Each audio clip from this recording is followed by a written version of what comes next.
Well, thanks all of you for coming, Marriage 101, and thank you to Charles and Lauren Arnett for talking to us and giving us $1 million each. Yeah! So, good job This for was the coming. class you wanted to You get $1 million. You get $1 million. Yeah, let's pray. Our Father in heaven, thank you for this evening. We get to come together, and I pray that we can just learn something. I'm sure we'll learn a lot just about finances and how to be good stewards of the money that you give us. And I thank you for providing for us so many things that we can just go on and on and list, make a huge list about. And God, you given us money and things that we have for a reason. I pray that we can just be smart with it and do your will. We love you in Jesus' name, amen. Amen. Amen. Ready to go. Awesome. What time do we need to start? Oh, yeah. What time is it? 7:17. 7:50. Okay. Go. All right. We're going to talk fast. Awesome. Well, first, just introduce ourselves. I think most of you guys know us pretty well, but in case you don't, she's my lovely wife. She was baptized in 90, right? Baptized in 91, and got married in 95. This is a test for me. And we have 4 kids, and our oldest is 22, our youngest is 16. So we're having lots of fun, and we've enjoyed a lot of good times. We're grateful to be here, grateful to be invited to do this. I love doing this.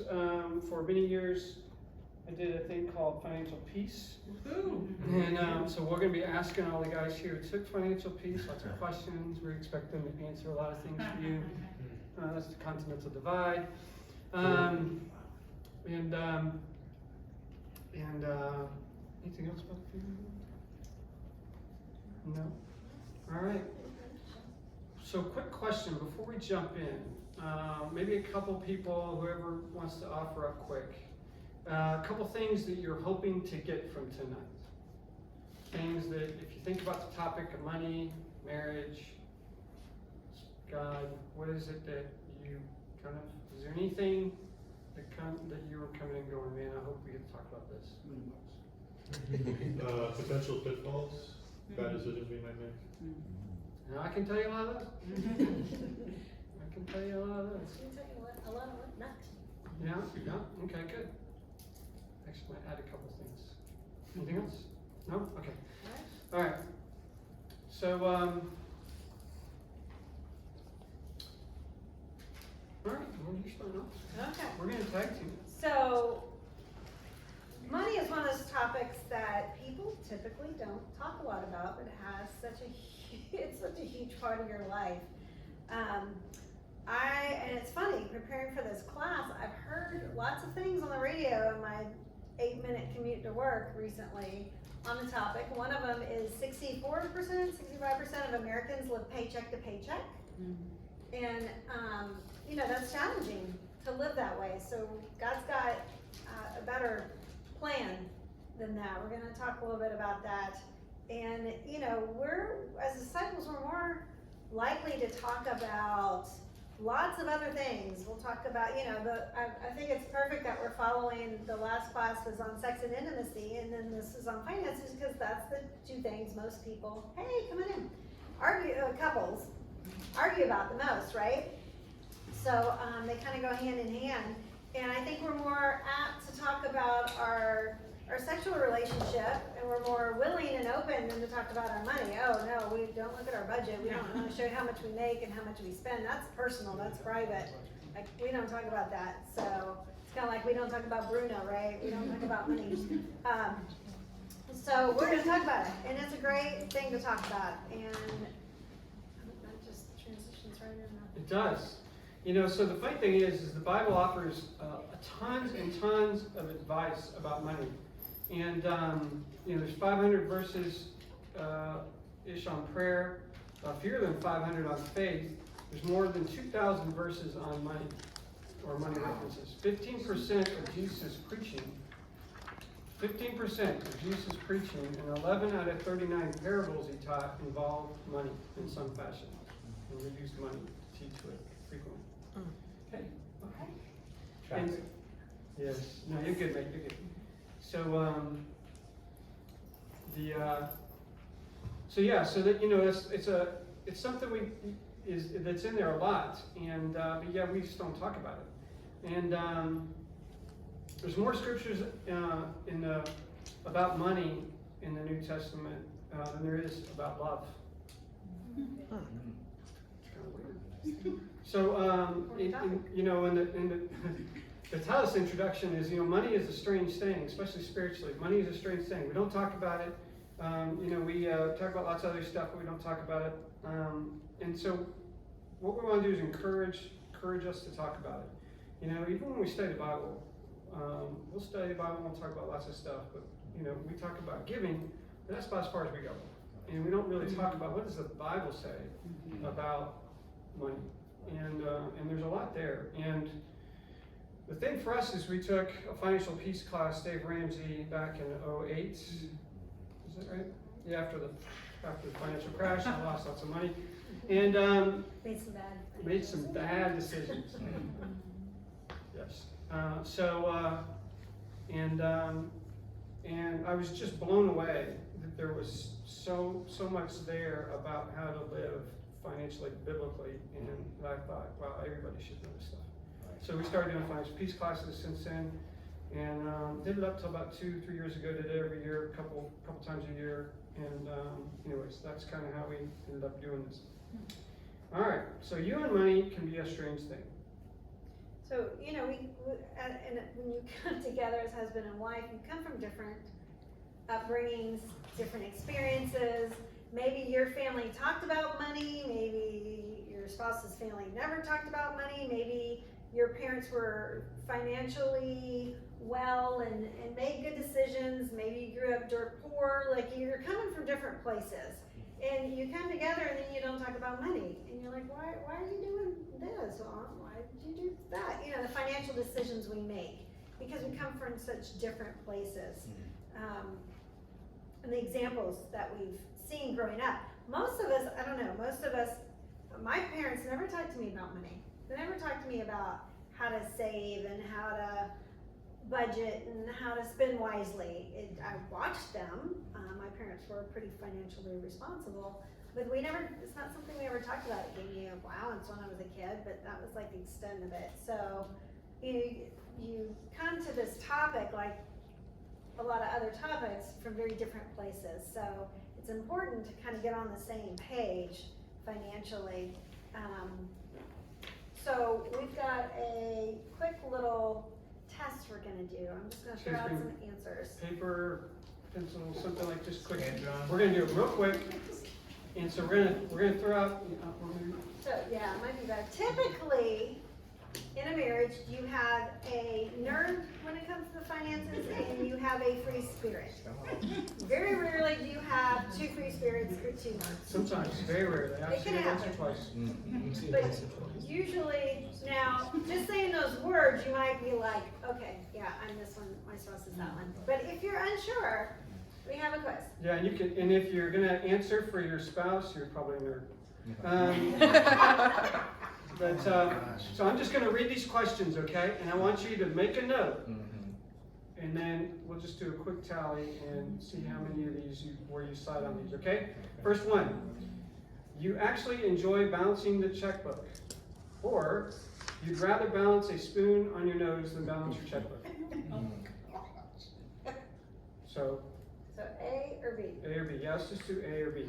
A, you actually enjoy balancing the checkbook, or you'd rather balance a spoon. A, rules are important and should be followed. Rules are more like suggestions, yeah, to be considered. Yeah. That's B, right? B. That would Yes. be, yeah, stark contrast. You are always on time, A. A, Good thing to do. or you show up on time, give or take 15 minutes. I mean, come on. It's close enough. It's tied to the rules things. All right, I saw that. You spend more time, A, you spend more time planning the vacation than the vacation itself. Or B, vacations are more fun when the calendar's blank and you just do it. You just go.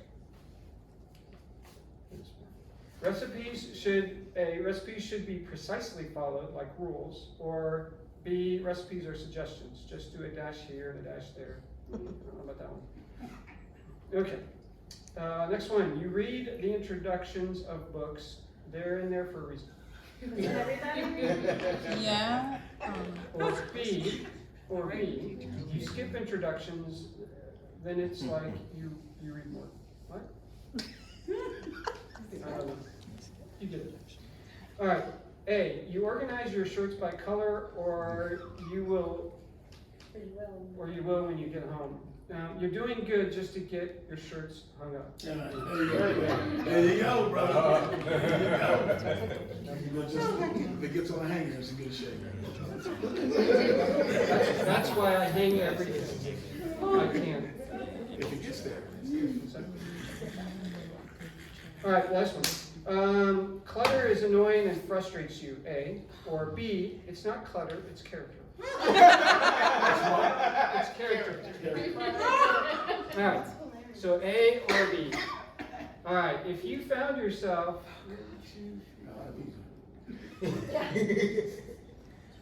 All right, if you had 6 or more A's, raise your hand.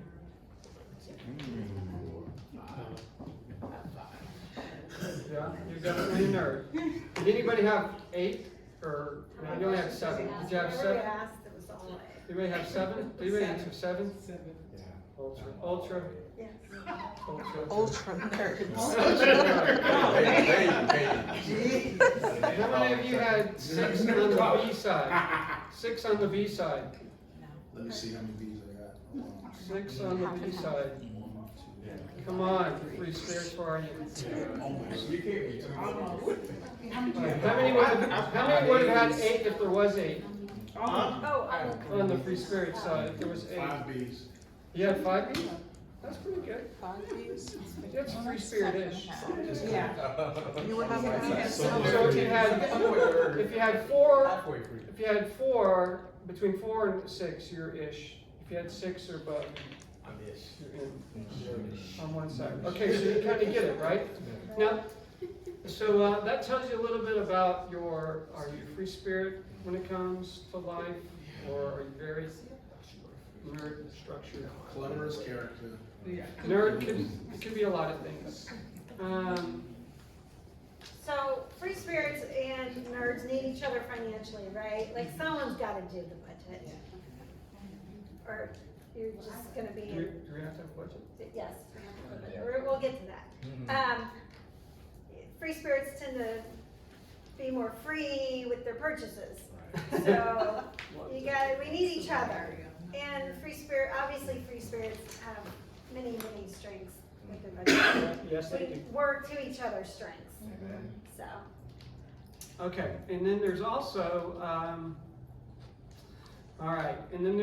another type of background. You got free spirits and you got nerds, but some of us are savers and some of us are spenders, right? And you could be a nerd spender. Just because you're a nerd doesn't mean you don't like to spend. So those dynamics of nerd and free spirit and spender versus not spender will come into play, and will those are kind of things we're talking about. Where we come from, what kind of people we are, and how that influences our money. So your background, etc. All right, fun. All right, so as married people. Finances. You got it. You're in this thing together, right? So, how many have been married for 1 year or less? Woo! Nice. I'm sorry, I didn't say 1 year or less now? No. Before we were born. Okay, but all right. So we're in this together, right? So as marrieds, it's not about one big mistake. Talking about mistakes is if being married is a team sport, right? And it's the same thing with money. So there should never be my money versus your money, right? That should be pretty. You would think, well, you shouldn't have to say that. Well, there are plenty of people who get married and still have that coming in, and Even things like, well, we'll use your money to pay for this, and we'll use my money to pay for that. Still. it's that whole phrase, that whole context. Even if you're both paying for stuff, having a context of mine versus yours sets up a really bad situation, or can. And so as married people, it's a team sport. It's not yours and theirs. Definitely do it together. Single account, like, there's no money that I use that she doesn't know about, like, right? So we don't, there's always, we see where all the money goes. What comes in and what goes out, everybody sees it. Yeah, sorry. No, it's like, The other thing I heard on the radio is 43% of married couples have like secret credit card debt, separate accounts. 43%. That's almost half of married couples have this credit. Oh, my husband doesn't know about this credit card over here. Like, well, I don't know. I'm like, how do you do that? Like, because you got to pay for it somehow, so it's got to come out of your paycheck or something. Like, honey, where's that money going to? Oh, bought some new shoes. I don't even know how you do that, but apparently a lot of people do that. So, you can't have financial secrets. Yeah, so don't do that. Married couples. I was reading, it might have been the article, I was reading that too, and it said that one person actually, the spouse didn't know about it until their house was going into foreclosure because the husband had been gambling and hadn't been paying the mortgage. So, so that's a bad way to find that out. So we're gonna watch a video now. This is fun with videos, and this is an example of a couple that did a really good job. Getting help? Yeah, this couple, they're doing it together, and they're going to introduce our next topic. Maybe, wait a minute, we don't understand, maybe. Sound? Oh yeah, that's awesome. There you go, that's the sound. You got to hear from me. What is this soundtrack for this?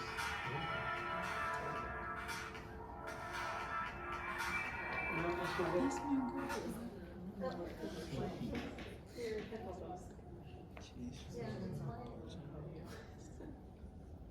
Well, I don't know what was playing there for a second. Sorry, hold on.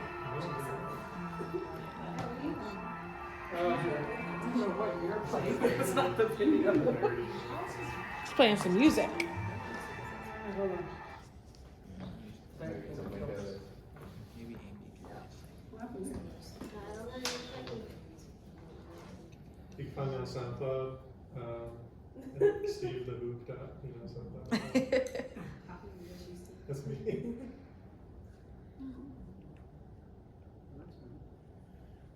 I just want to find out where that sounds.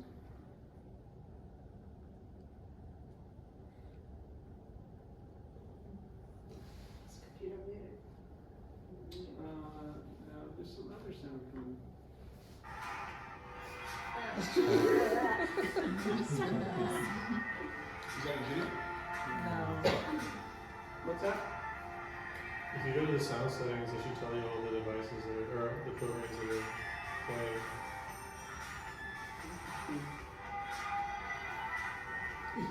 I was gonna say, this is where you need to dance. Is that his work music? No one The knows. dance break. We were doing that earlier. Reminds me of elevator music. Or like waiting room music. Alright, well, this is weird.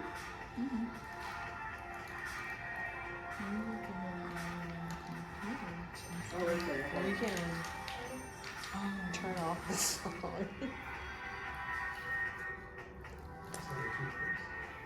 There's a lot tapped open too, so you can What was the time?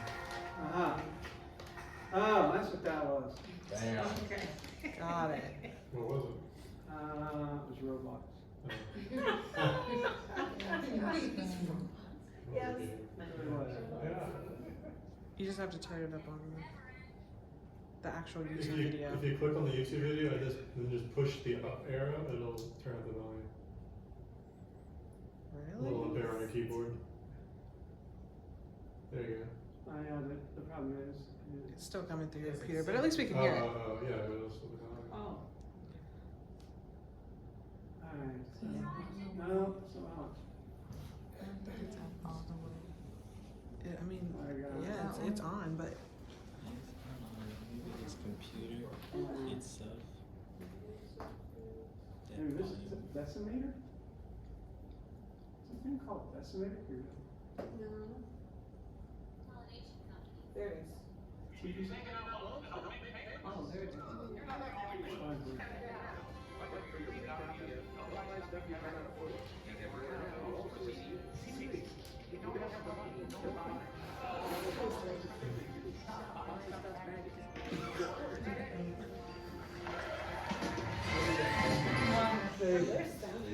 I know. now it's loud.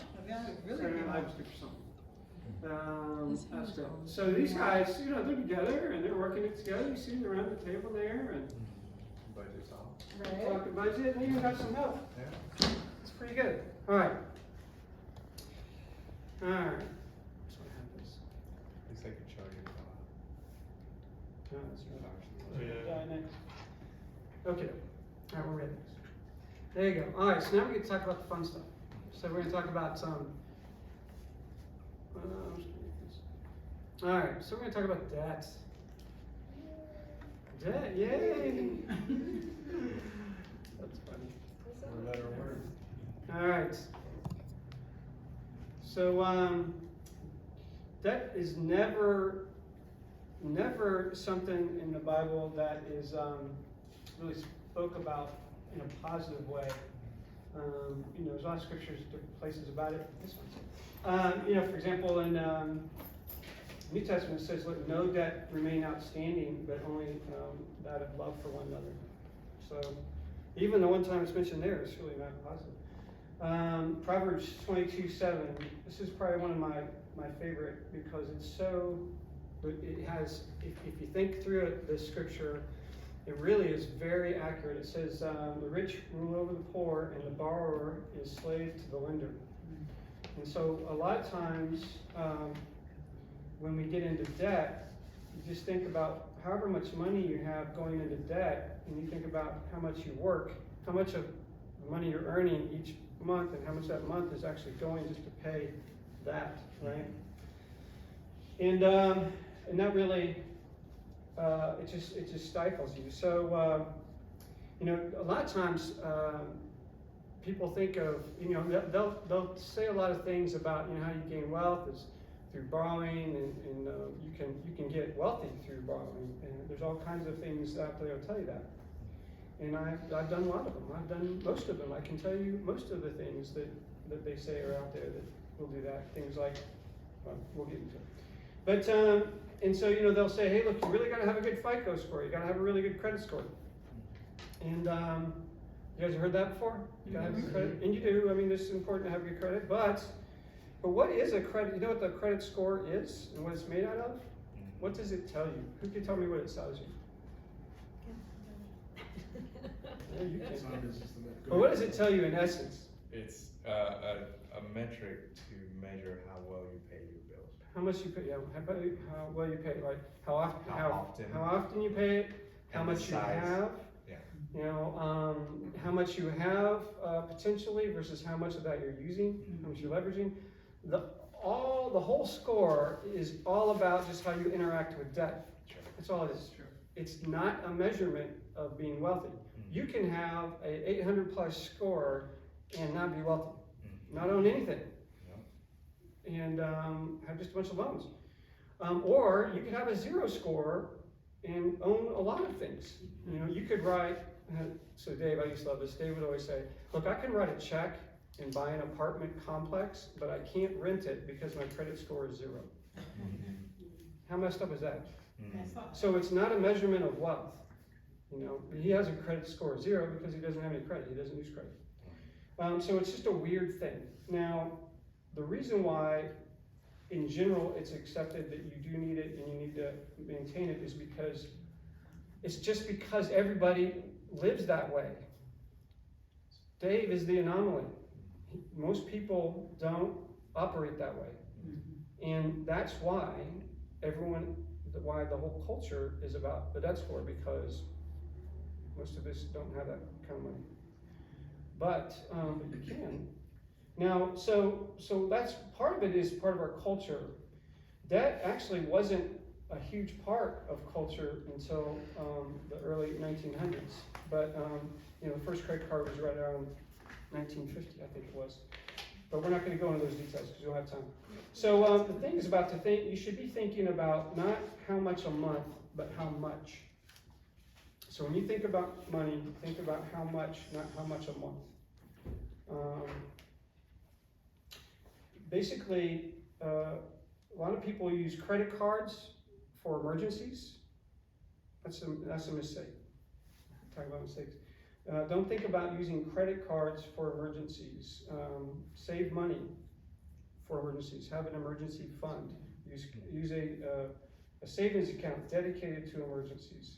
Do not use credit cards for emergencies. So the 64% that live paycheck to paycheck, if they have some unexpected expense, something goes wrong with your car. You have a car, something's gonna go wrong with your car.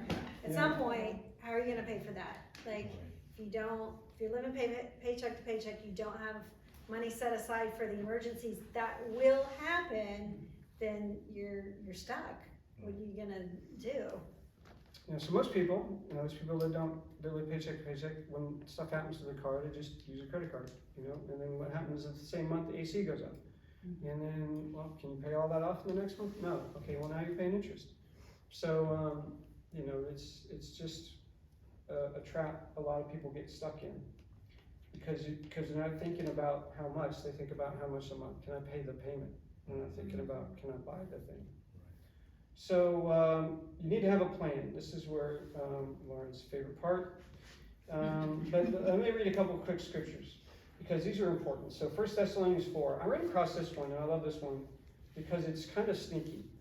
But it's one of my favorites on this topic.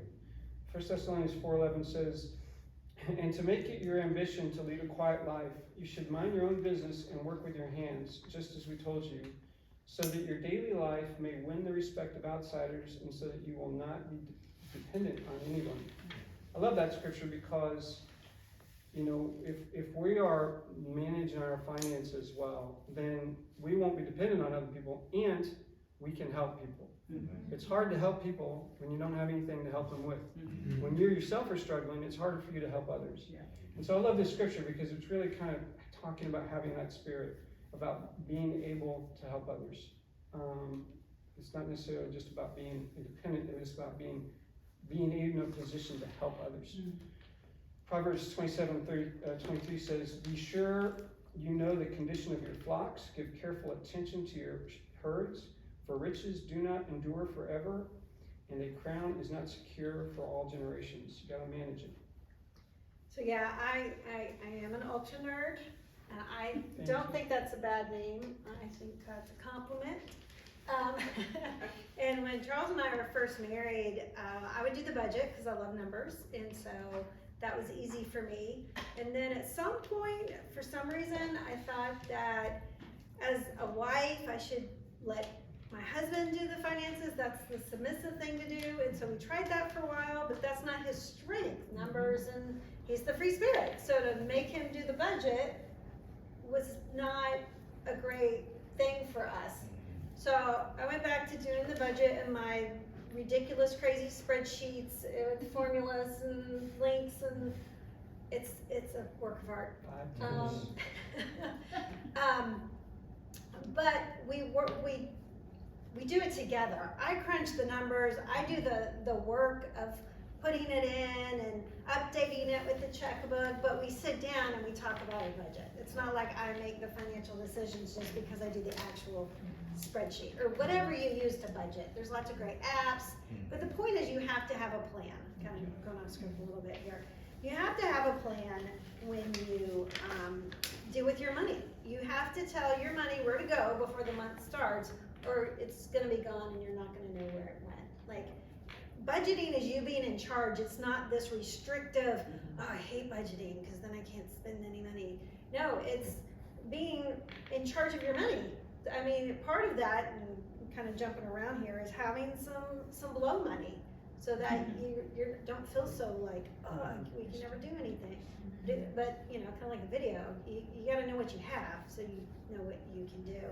And budgeting, I mean, we just got in the habit very early in our marriage of budgeting and knowing how much we had coming in, how much we were spending, and it's helped us. I mean, I can't even begin to explain how much that has helped us over the years. You know, I don't know if any of you guys already have kids, but when you're married and you have 3 kids and you have a mortgage and one of you is working and one of you loses their job, like, that's a scary place to be. But if you've budgeted and you've set aside money, then you're like, okay, we can still give. We still have money to give, even though we don't have anything coming in. And that's happened to us a couple of times in the couple of years we've been married. It's been years. But it's a very faithful place to be, because you're not freaking out and worrying about how are we gonna eat, how are we gonna pay our mortgage, how are we gonna get clothes for the kids. So it's really important, and the order that you give is, so the way we do it is, it's called a zero-based budget. Like, you know how much you're gonna make. Most people do. Sometimes if you're freelance or, you know, whatever, but most of us get a paycheck every other week, twice a month, whatever. We know what it's gonna be. So ahead of time, we know this is how much we should be getting this month and what are our expenses, and if there's any left over, okay, what are we gonna do to that? How much is gonna go into savings? How much is additional? Because you give first. That's the first line in our budget, is we give. Then save. And then it's spent. So most people, what are all our bills? What's left over? So when I say left over, I mean, can we save some more, or can we give some more, or, you know, we set aside money every month for those expenses that we know are going to come up. You know, there's things we pay twice a year, or once a year, or quarterly, and we set aside a little bit each month to take care of those. So when those bigger bills come up, we have the money to do that. Things like car insurance, things like homeowners insurance, things like the big bills. It's really important to do that, to save a little bit every month about the bigger bills. Yeah. So, did you want to read that scripture? Yes. So, and honestly, this is one of the biggest things. A lot of times these things are flipped upside down, like she said. That's a mistake. Don't have it flipped upside down. Make sure that you decide to give first, then save, then spend money on things that, like, you need, you know, life. Proverbs 21 says, wise, I'm in 2 different versions. NLT says, wise have wealth and luxury, but fools spend whatever they get. The NIV says, the wise store up choice food and olive oil, but fools gulp theirs down. You know, so don't just spend everything you make. You gotta save it. So a good place to start if you don't have a savings is $500 to $1,000. Just set aside for, again, those emergencies that will come up. We had to get brakes on both of our cars this past week. So, but have the money to do it. So, you know. But ideally 3 to 6 months. And honestly, because we've gone through a couple of periods where Charles was unemployed, we tend more towards the 6 month. Yes. Because, you know, things are gonna happen. And so that's like minimum for us, is to have that in our, we call it emergency fund, but really just our savings. And this keeps you from using credit when you have that money set aside. I'm trying to get some highlights here. And then spending, I think that scripture Charles read, you know, spend wisely, spend things that you need. Don't spend all the money you have. Oh, this is important. Don't expect the Free Spirit to be interested in the budget. I have to bribe Charles to come to the budget meetings where we talk about, okay, let's talk about next month and what we have, because every month's different, right? You have different expenses every month. I mean, you have your rent every month, but you know, things happen. But he does, and he has to make some changes, and he has to contribute. We both have to contribute. And like I mentioned, And this is important, like we're glazing over some things, but it's really important that both parties contribute. Because for example, you think, well, of course the nerd does, because the nerd knows how to do everything. But it's important that the Free Spirit does it, for a couple of reasons. One of the reasons is that when something happens, the Free Spirit can't sit around and go, well, you know, oh, well, I'm not following your plan. You know, that's your plan, that's not my plan. No, it's both our plans. You're in it too, you know, no copping out. So I say that to me. So it's really important for that. The other thing is, honestly, I've found many times, and my wife will agree, that the suggestions the Free Spirit makes are good. And because the nerd will save money so that you can have a life, and the Free Spirit makes sure that you have a life. So without the Free Spirit there, you would just not enjoy your life. So you both have something very important, and God designed us that way. So it's important that we really take advantage of that. the other thing about the budget is big purchases. Like, you have to decide as a couple, like, we're not gonna buy whatever amount. Depending on where your budget is, it might be $50, it might be $500. But I'm not gonna go buy this big item. I'm not gonna spend $500 without us having a conversation. Is this something we want? And again, you have to decide what that amount is. It kind of depends on how much discretionary money you have, but there's an amount. And so you guys need to know ahead of time, hey, this is fine, but if one of you comes home and, you know, I just bought a new car, surprise. And so here's the deal too. So you know, you're doing the budget, right? That's never. I've been in so much trouble. When you're doing the budget, right, you're spending all the money you make. So at the bottom of the thing, there's a zero there. Like she said, if you have some money left over, that just means put it somewhere in the budget so that it's accounted for. You know where it all goes. Sure. So now, a lot of times the Free Spirit will look at it and go, well, I really need about like $200 more in clothes, or whatever, a month. It's like, can we do something less, okay? But the point is this, it's a discussion. It's like, well, if you want that, that means we have to take money from somewhere else. So it's okay, you know, there needs to be some accommodation for each party, because each party's gonna feel like something's important. You can't just shut them down because you don't think it's important. You need to say, well, that's fine if you want $1,000 in clothes. But, you know, where are we gonna do it, right? Because it's gotta come from somewhere. We don't make money. So, are you good to transition? So, yeah, the other thing that goes along with that is the budget is fluid. It's not like, well, we said this, so we gotta stick That's this. super important. But this came up that we had no idea this was gonna come up. So to go back to his point, so we need to take care of this. That just means we've gotta adjust some things. You still have the same amount of money to work with. So if this is more than you thought it was gonna be, then you have to take we're gonna have to spend less in this area. Yeah, and so you decide what that is. yeah, and that's an unusual, surprisingly, you know, big thing when we say that to people, because people think of budgets as static. Like you draw it up at the beginning of the month, you're not supposed to change it. But you know, that's just not reality. So, you know, there needs to be an agreement, but it's going to be flexible. Change it as you need to. At least you're continuing to track it and you know where your money's going. It's not like, well, you wonder where it went, because you know, because you tracked it. And you agreed to it. So you guys all agreed on what's going to happen with that.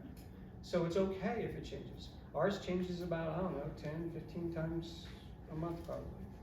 10, maybe 15 is an exaggeration.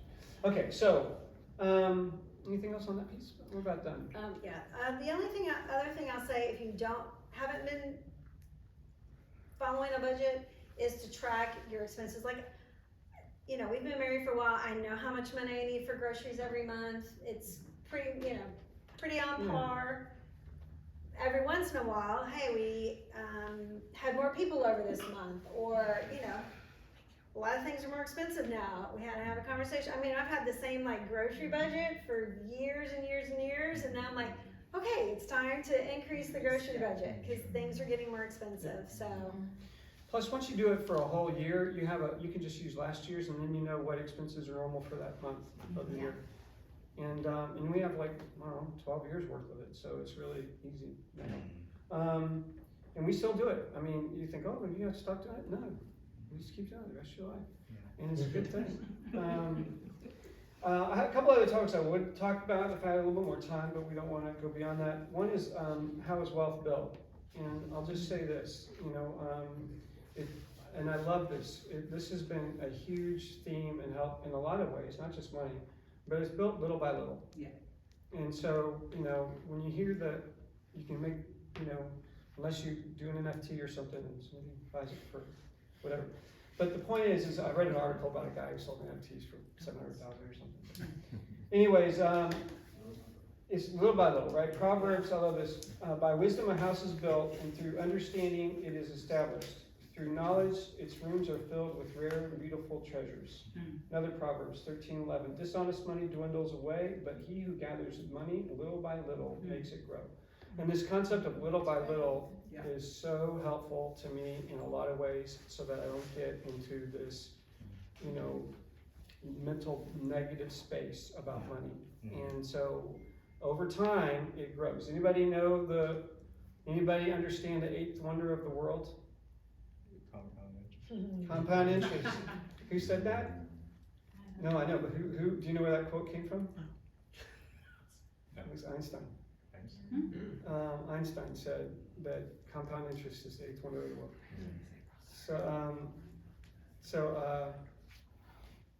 Anyways, it is amazing. So compound interest, the way it works, and that's if you're investing or if you're like retirement funds or things like this, these are all good examples of it. If you're putting in, let's just use an even number, $1,000 for a year. Let's just use a year. And let's say that gets 10% a year interest, right? So what's 10% of $1,000? 100 geeks, what? 100. Yes, thank you. So that means $100 goes into that. Now next year you have $1,100 in the bank, and you get 10% of that. Now what's that? 1 cent. 1 cent. Say you put another $1,000 in that same month, so then you have $2,100 really, because you put another $1,000 in, and then so 10% of 2,100. 210. 210. So put 210 on top of that. That's 3. So now you've got $2,310, right? So you've added $310 of just interest, and now instead of the next year, if you had another $1,000, it's $3,310. You get 10% of that, you're gonna get $330 interest. So every year, it keeps growing. So the interest keeps growing, and interest is piling on top of interest, and that's over time. That's one way. The other way is a lot of investments and things like that you can get into, but it's over time and compound interest that really is what makes like retirement funds work. Because it grows year over year and it keeps adding to itself. It's like explaining that, because they don't teach that stuff, and they don't teach you how banks work in school. And so I'd love to teach on that too, but we don't have time. And the other thing is the why. Why do we do this? There's a lot of great scriptures on the why. But I'll share this with you. I had I'll close out with this because this is one of my favorite aha moments with money that I didn't get from Dave or anybody else. It's one of those things that God just gave me. So I was reading in Deuteronomy, and Deuteronomy 15, and it's talking about forgiving loans every 7 years. You ever wonder why your credit is good after 7 years? That's why. It's in the Bible. And Deuteronomy 15 talks about it, but listen to this, okay? It starts out, Deuteronomy 15:4. It says, however, there need be no poor people among you, for in the land the Lord your God is giving you to possess as your inheritance, he will richly bless you. If only you fully obey the Lord your God and are careful to follow all these commands I am giving you today. For the Lord your God will bless you as he has promised, and you will lend to many nations, but will borrow from none. You will rule over many nations, but none will rule over you. Verse 7, if anyone is poor among your fellow Israelites in any of the towns of the land the Lord your God is giving you, do not be hard-hearted or tight-fisted toward them. Rather, be open-handed and freely lend them whatever they need. Be careful not to harbor this wicked thought.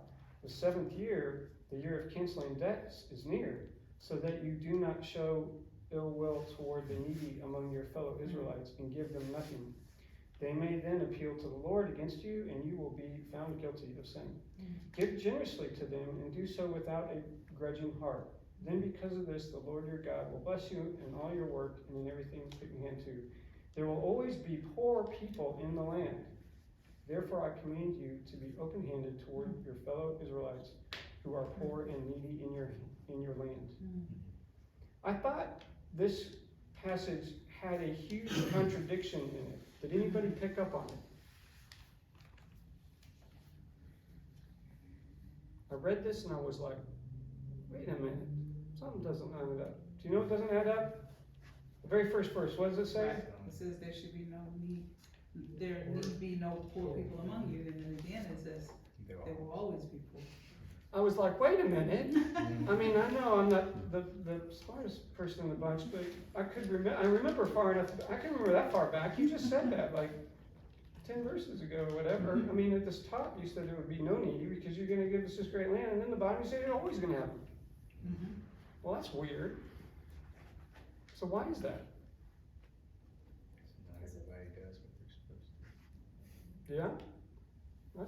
That might be it too, but it tells you actually in what we just read. Did you guys pick up on it? This is what I got. I'm sure God will reveal a lot of cool things to a lot of people, and you might get something else out of this than I did. But this scripture talks a lot about being open-handed. And it talks about a lot about not begrudgingly giving because you know you're going to cancel your debt soon. So that tells me that he really, it's not about the money. But there will always be poor people because we need people to give to. For us. For our own hearts. To keep us from not being about the money.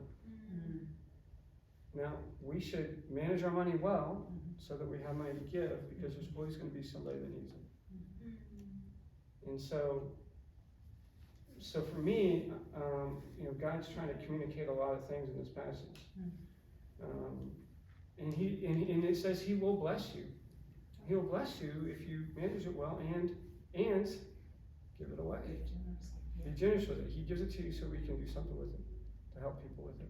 So that to me was an aha moment, and it helped me with a lot of stuff. So I share that with you. There needs to be a why. Why do we manage our money? Well, there's a lot of other reasons, and I could share those later too. But that one I think is a good one to share. So that's it. We're out of time. We're over time.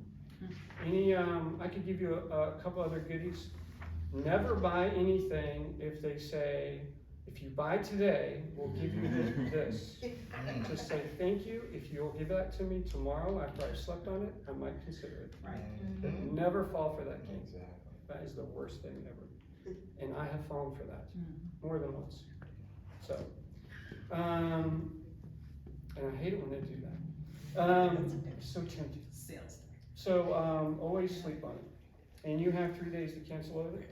The Georgia State law anyways. So that's a good one. And there's a couple of other good, sleep on it. Don't say it right away. What was some of those other good buying ones? Off the top of my head. Yeah, those are the ones that stick to me. Something you taught us was when you're doing the budget and you put in your budget what you're gonna save, that's after giving, that's the first thing that moves out of your account. Yeah, save is second. Yeah. Give, save. But I'm saying not just putting it in your budget second, but like actually doing it, like that's the first thing that comes out after giving. Yes. The first thing that comes out of your account is where you're putting your before you spend it. Yeah. Because you'll spend it. If you wait till the end of the month. It's not there. You'll spend it. Wow, I can't save. Dang. Again. We had to keep adjusting that item, Where's it gonna come from? Guess saving. and that's hard. Sometimes it's harder to do than to say, but yes. I have a question. So, talk a lot about budgeting, and so y'all have 3 kids. How, and I think it's important that you say that the budget is not static, it's fluid. Is, you know, with kids, there's always something. There's always something. Field trip, Mhm. mom, dad, can I go? Instrument, music, like, so do y'all have something in your budget that's kind of like miscellaneous just for your children? Is that a thing y'all do? We don't like using miscellaneous. We name it. It is in there. There's a section for things that At the are bottom. at the bottom that are various, Mm. but we name it. Mhm. So we don't make it like this big blob. We try Like to under miscellaneous might be a book we bought that month, or, books. yeah, like we don't try to random budget stuff. books, you know? Mm. if that's your thing, you might have a line item for You books could. in your budget. If You- you're like a big reader and buy lots of books. so- Yeah, you'll find the more complex you make it, the harder it is to follow. So you've gotta make, but if you can follow a complex one, do it. I mean, it's gotta be something you'll do. If you don't, if you make it too hard, you won't do it. Make it too easy, it's not effective. We have specific things for the kids, like clothes, school stuff, you know, those kind of things. Yeah. Clubs, But doing budget year over year over year, we pretty much know, okay, end of year teacher gifts, or, Christmas gifts well, for the yeah, teachers. Yeah, that's Christmas budget. this year, Christmas is gonna be on December 25th, in case you want a budget. It's an extra little freebie for your We kid. budget for that every month. Bonus. We do, we set aside money every For month. Christmas every month. But, you know, just the various things that are random throughout the year, like Carlos goes to a private school, so March is when we have to pay enrollment fees, and so we know that, cause we did it last year, or, you know, so things like that.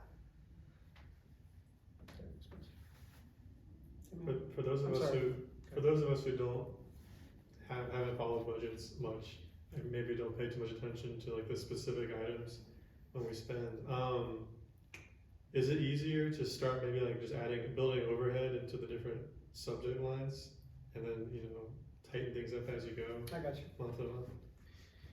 I don't know. I think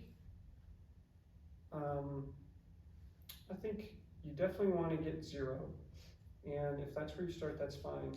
I think once you get through a month, usually the way we do it is you go through the first month, and you're going to start to see it because you're tracking it and actually doing it. It takes about 3 months before it starts to have some kind of rhythm. If you do it for 3 months, then you'll find that 4th month it's not so bad. We use Every Dollar app, and it's like the easiest thing ever. And it makes the categories for you, and you can just like edit and tweak them as you see fit. Yeah. And it helps you, it balances, or it makes you put all of your money in a category. Like you put your income at the top for both of you, and then it makes you spend all your money in the app and put it in a category. And then as you spend, you can type it in real quick, like Kroger, $50, and it'll take it out of that category for you. So you always know what you have left, how much you've spent. And the next month, when you press generate for the next month, it copies it over. So you don't have to like retype everything. It copies exactly what you spent the month before, and you can change it, make it more detailed if you want. Yeah. But that one is super helpful. That's good. There's a lot of good apps out there. That's a good one. And I think you only make you pay for that if you want to do it sync right with your bank. Yeah, like we do the free version, and it's Really? totally fine. Wow. I used to use Mint Mobile, which was free and synced for free, but I don't remember how useful it was. Yeah, you just gotta find something that'll work that you actually do. And so, by the way, you'll notice, I didn't say this at the beginning, I meant to. A lot of times when people talk about biblical finances, they talk about they'll talk about the why or about giving or things like that. The thing that we found that was unique was somebody to talk about, well, practically how you do it, like real life. How do we actually live? You know, and so for me, the thing that was super, I was like, wow, nobody really talks about how to do it month in, month out.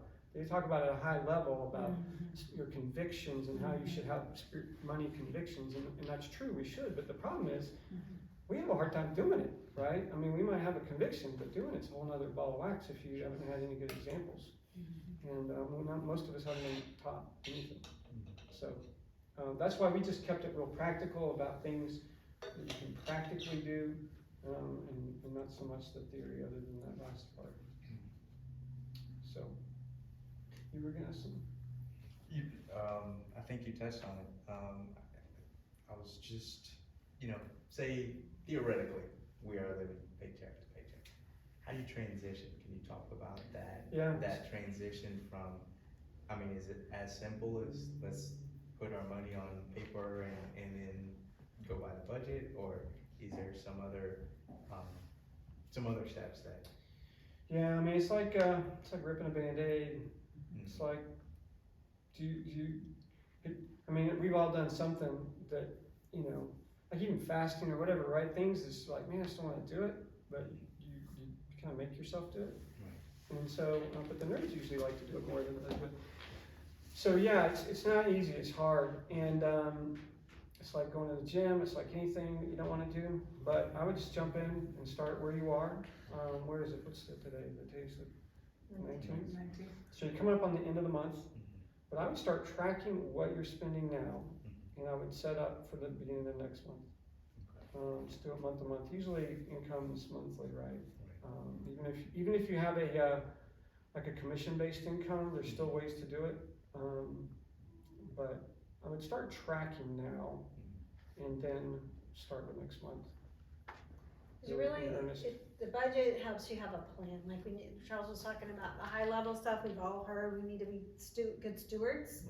Right. And this is a tool to help you steward it. So by budgeting, you're tracking, you're figuring it out. Like I don't know, unless you're independently wealthy or just have more money than you know what to do with, you're gonna need a budget. Or you're gonna. Even if you did, right? You're gonna hire somebody to manage your money, because you gotta track it. Yeah. You can't just be willy-nilly about it, it'll be gone. So. Yeah, you can make millions living paycheck to paycheck. I'll just throw this out here, you don't have to take the advice. But I remember when I was single and I was living like, I guess you could say like paycheck to paycheck. It was pretty rough, like years ago. But for me, one of the ways I kind of like got ahead of that was I noticed that I was getting paid like bi-weekly, I guess, like, every other week. But then like twice a year I would get 3 paychecks. And so one of those months where I got that extra paycheck, I used that to propel myself ahead of my paycheck. So, and it worked. And I was like, I had that extra in there now so that, yeah, I'm not paycheck to paycheck. So I just wanted to throw that out there because I've done that. Actually did that maybe twice in my life to just get myself ahead of that. And part of it is, right, it takes time because, for example, if you save a little bit every month for that thing you have to do every 6 months, well, you won't really see the benefit of that until you get, 6 months down the road, So there's some of the stuff, it's just gonna take time to get to that point where it's like, you don't have that stress anymore about some of these big things that come up and figuring out how that's gonna work because you kind of planned for it. But you gotta start somewhere. So start by just tracking everything that you spend now, right? Maybe in the next couple of weeks, just track. Just start putting it on paper. And then between now and the beginning of the next month, start to try to form out, even if you're starting with big buckets, some items are easy, right? The big main things. And then things you're not really sure of yet, maybe do some bigger buckets, but they continue to work it next month and things like that. Yeah. And then, it takes some months to get it going, but it's a weird thing. Once you've done it for a while, I find it's so freeing. It's so freeing to not have to go through that stress of where's this coming from, where's that coming from, because you kind of planned ahead for it. And it's weird. At some point, I realized I wasn't worrying about when the bill hit in the month. Like it didn't matter when it hit anymore. Cause you remember, like, okay, we're gonna pay this bill here, Yeah. because that's when that paycheck hits, and we're gonna, and we save that, half of that bill, because we know that check's coming. And I can remember distinctly a point where I was like, wait a minute, we don't talk about that anymore. When did that happen? So, anyway, so it's pretty cool, but it takes a while. It does. Of course. So my husband and I was married for 20 years. So when we first got married, our roles were reversed. One of us a nerd, another one free-spirited. So that brought a lot of conflict in our marriage early on. Yeah. And I felt like one time he said, "You're not my mother. You can't tell me what to do." And so I was like, and then it's like, you can't just blow it like that. You're not a teenager. So we needed to get help. So what we learned over time is that the number one cause for divorce is not really adultery, it's money, Yeah. a lot of times. And that's one. The second one, what we learned is that it's very stressful, so you don't want to be with that person anymore. So, well, just like anything else, we needed to get help. And just being open for any topic, we just get help. We're like, hey, this is not our strength, and so we were able to get help. And now we actually kind of almost reversed. I learned over 20 years, you don't stay the same, you change. But I think what we learned, the most important thing is grace. Showing grace to your partner. Your partner is going to be, opposite from you, may not like it. Just enjoy the relationship. Don't let money take away that joy. It does. And so I just want to share that. That will help them pray about it. And 20 years later, we still need to learn. That's why I'm here. Yeah, so you would have done. That's awesome. Yeah. That's good advice. Yeah. Yeah, I Dennis, have a question. I know student loans, when it comes to, of course, loan that you already have, I know that can factor into the debt snowball and all of that. But what happens when there's like moments where, your spouse or someone has an epiphany like, man, I really want a PhD, and you're already doing all this and there's a window of opportunity where it's like, hey, I need to get it now versus, 6 years down the line when I've saved up that $100K to pay for all that. So like, what would you guys suggest in situations like that, where it's like a window of opportunity now to maybe continue or get some type of education or training? I can tell you what we did, because I didn't get a PhD, but at one point I decided I wanted to finish a degree, but I was 40 with kids and all kinds of stuff. So, so I got my employer to give me a 2-year, commit bonus, and I used that money to help. Now, they didn't pay for it all though. And so I did night school, and I took what I could afford, so I cash flowed. Plus, working, I couldn't take a full load because it was just too much. So I took what I could, and my wife and I both went to school together, because she'll tell you she went to school with me as much, because I wasn't available much. Those couple of years took me, 4 years? It took me about 4 years. It took me a lot longer to do it. Again, I think it's the concept of little by little. If the world will allow you and will tell you can do it all now and fast. And we have a way to do that. It's in my loan to you that you're going to pay me some interest for it. So there's always motives. They always have a plan for you, and that plan usually is giving them some money. So we are the most marketed to generation of all time, and it's just getting worse for our poor kids. So a lot of that, I think, is cultural pressure, right? And so we just have to decide, if I don't have it, what am I going to do? And find some creative ways. For me, that's how I did it, and so I just cash flowed it. And they're not handing out free money for old people to go to school. So, they're like, you're on your own. When you were a kid, we would have gave you a scholarship. But you can't maybe get to your employer or something. Now, in my case, it was a retention bonus, but it wasn't education. That's smart. I told them I wanted to go to school, and they were like, well, we'll give you some money, but you gotta stick around for 2 years. Yeah. I'm like, Yeah. and I can tell you, the day that 2 years was over, I'm not joking, almost to the day, I took a different job. That's a plan. Gotta work your plan. Well, we appreciate you guys talking to us and giving us all this information to ponder. Can you guys stick around after to answer more questions if people have them? Yeah. Okay, cool. The next class is going to be April, the third Saturday in April. It's always the third Saturday, and it's actually going to be about family planning. So planning to have kids, or if you're interested in how do you have the conversation about do we want kids and all that kind of stuff. And it's going to be April 16th. Thanks, babe. April 16th, same time, same place, with an awesome couple that have, how many kids? They got a lot of boys, yeah. Like Kadinskis, so 3 or 4. 3 boys. That's, I guess, I'm sure it feels like it is a 10. lot. But they're awesome. All their boys are teenagers now and really amazing kids, and they're just an awesome family. They do a lot, so we're excited to have them, and it'll be an awesome class. But we really appreciate you guys. Thank you. Coming out. Thank you so much. And they'll be around, so feel free to ask them questions and all that.